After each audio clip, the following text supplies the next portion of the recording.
Acho que nesses tempos de instituições tão podres e homens tão frouxos, de gente tão fraca, de gente tão covarde, gente que só sabe colocar culpa nos outros, ninguém sabe falar assim, é comigo, eu errei, eu fiz isso, eu fiz aquilo, não. Todo mundo fica procurando. Existe uma ferramenta administrativa chamada PDCA, que a gente que era peão apelidava de procurar direcionar para o cu de alguém, ou seja, tirar a culpa de você e botar em outro. Então, nesses tempos bicudos, eu hoje quero falar um fato marcante da história da humanidade e quero falar do seu autor, dessa pessoa-chave, o homem que mudou o mundo, que se chama Vladimirovich Putin. Esse gênio geopolítico, esse homem que quase que não foi nada na vida, né? Quase que não foi nada na vida porque ele chegou ali por acaso. Não só por acaso, foi um planejamento histórico. Mas esse rapaz nasceu em 52, em Leningrado. O pai dele é um ex-combatente russo da guerra, que ceifou a vida de não se sabe quantos russos, ucranianos, eslavos em geral. Uns falam em 15, outros falam em 25, outros falam em 30 milhões. Aí depois dizem que o Stalin matou mais 30 milhões, tudo mentira. Stalin foi pesado, mas não é nada disso não. É porque tentam demonizar a figura de Stalin, porque Stalin transformou a Rússia de um país agrário, morto de fome, do século XIX, do século XVIII, direto para a era espacial. Foi isso que Stalin fez. E estadistas não fazem amigos. A paixão dele é o país dele. O Putin nasceu pobre, paupérrimo, quase miserável.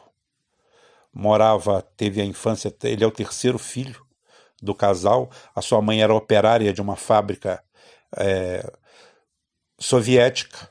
E ele só não virou ninguém. Se fosse no Brasil, ele não seria ninguém. Seria um lavador de privadas. Talvez um chapeiro sem um pai para indicar ele para ser embaixador, né? Seria essa a profissão dele. Ele teve 2 irmãos mais velhos e todos os 2 irmãos morreram ainda na infância, provavelmente do mal que assolava todo mundo, que era a pobreza. Mas ele conseguiu.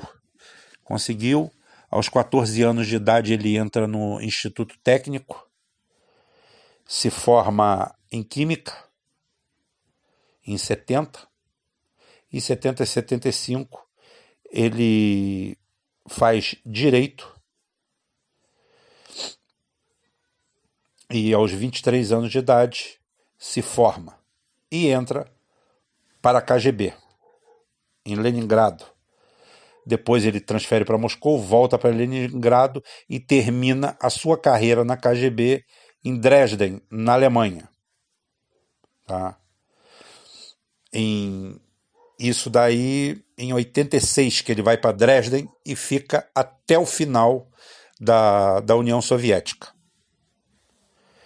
Em 91 ele volta para a KGB em Leningrado, tá?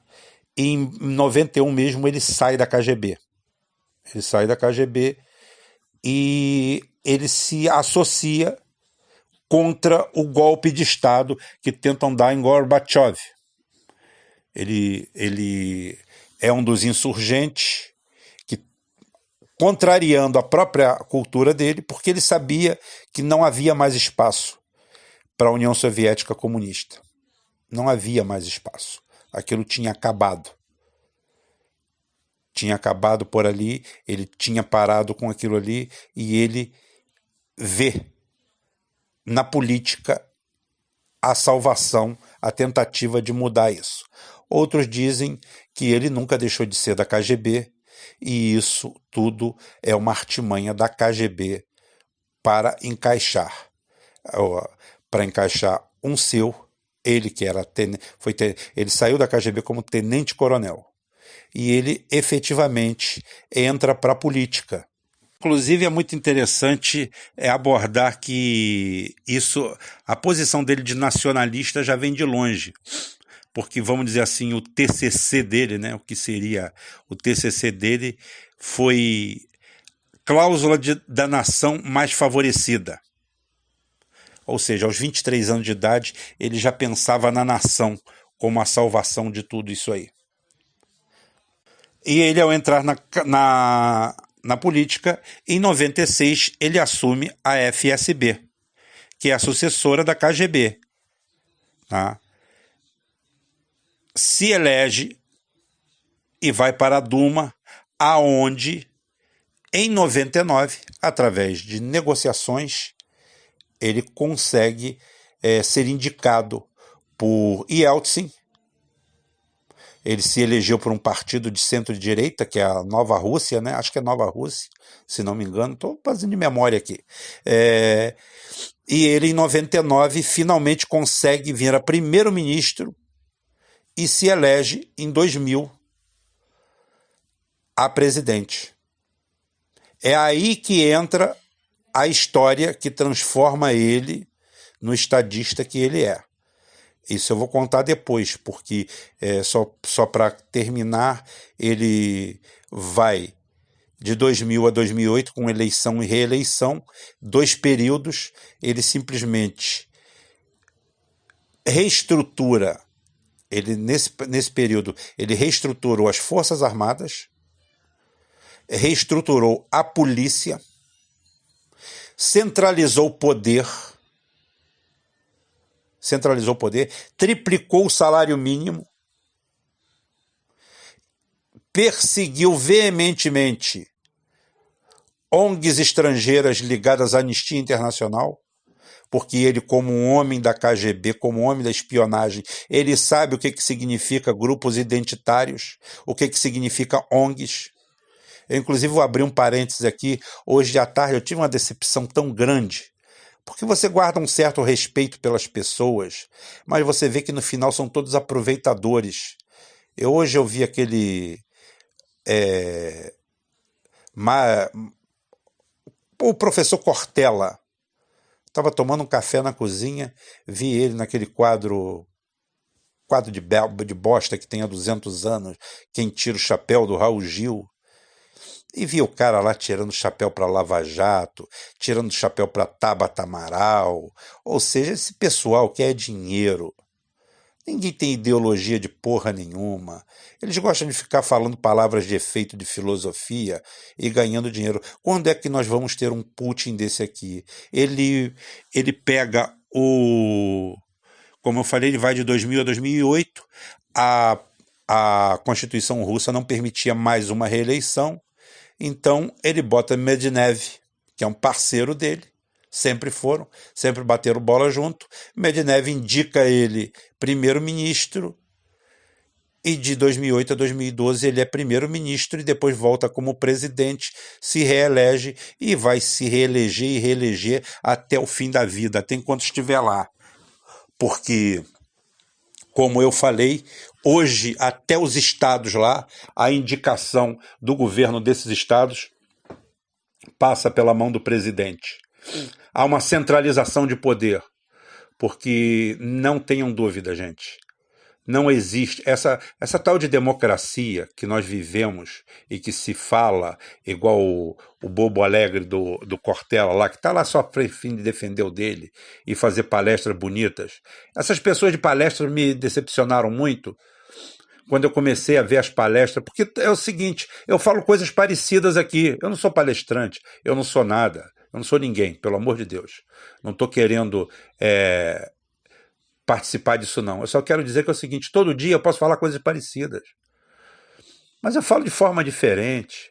Aí eu comecei a ver nos YouTube da vida que os caras pegam aquela mesma coisa, tudo decorado de uma e levam para outra. Tudo levam para outra. É tudo estudo de mercado. Tratam o pessoal como gado. Então é o seguinte, por saber disso, o Putin sabia muito bem que uma nação do tamanho da Rússia, com a população da Rússia, com a importância da Rússia, ela não vai para frente com grupos identitários lá dentro, com ONGs das Nações Unidas, com grupos evangélicos dando as ordens. Ele tolhiu tudo isso, cortou tudo isso. Isso não é uma biografia do Putin, é mostrando a trajetória dele. Agora, na segunda parte, agora aqui, eu vou repetir aqui, o grande lance que transformou o Putin no grande estadista que é. Tá? Em 2000, ele se elege presidente. Ele se elege presidente na tríade entreguista que havia na União Soviética. Ou seja, Gorbachev derruba o muro e Yeltsin vende os russos. Não adianta dizer que os russos são nacionalistas, isso não, porque sem um grande líder ninguém atravessa lugar nenhum. Todo mundo o povo. Quem é o povo, gente? Eu vejo um monte de bem-intencionados na minha página falando no povo. Parece que o povo é uma entidade, tem CPF. O povo não tem CPF. Quem tem CPF são os indivíduos. São eles que quebram o sistema. Putin se elege em 2000. Tem muita gente me criticando porque você está falando do Ciro, o Ciro é isso, o Ciro aquilo outro. O Ciro tem a história pela frente. O passado do Putin era terrível. Era feio. Ele era mais um russozinho entreguista, um dos raros russos presidentes, porque Khrushchev era ucraniano, Stalin era georgiano, Leonid Brezhnev era ucraniano, e ele realmente é russo de Stalingrado. Tá? Então, esse homem descobre e chega à conclusão que é só assim. É só dessa forma. E em 2000, quando ele assume a presidência, ele dá um soco em cima da mesa e diz que vai fazer a Rússia virar grande de novo. E ele 6 meses depois de eleito, ainda muito fragilizado, a população desconfiada, ele foi eleito pelo establishment. Ao contrário do que as pessoas pensam, Putin não subiu em caixote de sabão e disse que ia destruir a Rússia, não. Ele estava dentro do projeto de entrega da Rússia, de destruição total. E o que ele faz? Ele marca as supermanobras. E ele vê uma chance de equipar. Ele já via ali, como falei, o homem de espionagem, o homem que conhece o mundo, as entranhas do planeta. O lado mais podre e mais sórdido. A geopolítica no seu estado mais bruto. Ele já vislumbra a China como um grande parceiro econômico, que tinha grana, e chama os caras para as grandes manobras aonde ele ia acontecer no Mar de Barents. E aonde os chineses foram convidados. Principalmente, a estrela principal seria o mega torpedo Skal, que ninguém tem nada igual. O Skal, eu já falei, já repeti, é um torpedo que consegue viajar a 600 km por hora dentro da água, e quem quiser comprar, eles têm à venda. Claro que não é o mesmo que eles têm, mas eles têm à venda lá, custa $6 milhões cada um. É considerado o assassino de porta-aviões. Eu estou falando de torpedo, não estou falando de míssil, não, tá? Estou falando de torpedo. E os americanos e a OTAN ficam revoltados com aquilo. E para a área, quem iria fazer o lançamento era o Kursk. O Kursk é um submarino da classe Oscar, com 155 metros de comprimento. Acreditem, ele não é o maior, tá? Ele não é o maior, eles têm maiores. Eles têm uns submarinos lá da classe Typhoon, que é uma coisa do outro mundo, mas eu chego nele. E os Estados Unidos manda para lá o Memphis e o Toledo, além da Inglaterra, que manda um submarino. E eles fazem uma coisa chamada gato e rato, que é comum eles fazerem. Eles começam a atrapalhar a manobra um do outro. Começam a fazer manobras por perto. E numa dessas manobras, o Toledo bate no bate na proa do Kursk. Só que o Toledo é um submarino da classe, acho que é da classe Los Angeles. É um submarino convencional, pequeno. Ele tem 1/3 do tamanho do Kursk. Ele bate e o comandante do Memphis escuta pelo sonar que o Kursk teria entrado no modo batalha, teria preparado para retaliar, mas não foi nada disso. Ele não tinha feito isso. E ele mete um torpedo Mark 48 de urânio empobrecido na proa do Kursk. O Kursk dá meia volta e, ao invés de emergir com a emergência, não. Ele mergulha e abre realmente. Isso aconteceu dia 12 de agosto, se não me engano. Dia 12 de agosto, um dia depois do meu aniversário, de 2000. Ele manobra para ataque, para bater os dois submarinos. Ou seja, houve uma batalha real. Só que nesse momento, 2 minutos e meio, os outros torpedos que estavam dentro explodem. 23 submarinistas vão para a popa. Imediatamente, o Memphis e o Toledo se afastam, levantam voo 30 ou 40 aeronaves de combate, toda o comando russo que estava no Pedro Grande, o cruzador, vem para a terra. Putin sai do Mar Negro, onde estava de férias, de vacaciones, vai para aí. Poderia ter ficado tudo pelo não dito, tudo abafado como foi abafado. Só que ali o Putin viu a grande chance de saltar para a história. Era o que ele precisava. Ele cerca os 2 submarinos, atinge os 2 submarinos, mas não destrói. O Memphis vai para a Noruega, que é um dos países ratos da OTAN, lá, títere dos Estados Unidos, e o Toledo consegue atravessar o Atlântico, só que perseguido durante todo esse período. Dois submarinos, provavelmente um da classe, um Typhoon mesmo, tenha ido num seu encalço, ou outro da classe Oscar, vai se posicionar atrás, e é a hora de Putin negociar. E Putin faz o que um grande estadista faz nessa hora.